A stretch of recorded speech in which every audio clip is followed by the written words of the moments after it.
Plongeons-nous quelques instants dans l'univers de Fabrice Munier. Le libraire nous fait découvrir ses coups de cœur, à commencer par un trublion de l'horlogerie. Vincent Calabrese, Le temps d'une vie, c'est le roman d'un des horlogers les plus innovants de Suisse. C'est l'histoire d'un immigré italien arrivé dans les années 60 et qui a créé qui a créé une académie, l'Académie des horlogers indépendants, qui a créé plein de modèles pour différentes marques. Et c'est aussi l'histoire de l'horlogerie suisse de ces 40 dernières années à travers une personne. Alors poursuivons notre balade horlogère et littéraire avec un livre, un nouveau ouvrage consacré à Breguet. Alors Breguet, effectivement, un ouvrage qui date Breguet depuis 1975.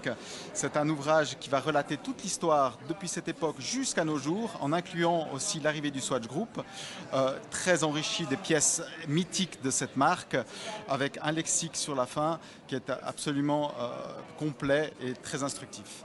Et bien sûr, que serait la littérature horlogère actuelle sans parler d'Omega et d'un anniversaire célèbre? Les 60 ans de la Speedmaster, on se devait de réimprimer ce livre et en y ajoutant beaucoup plus d'informations que sur la dernière version. Il est enrichi d'environ 68 pages supplémentaires. On parle donc bien sûr de toute l'évolution de ce modèle.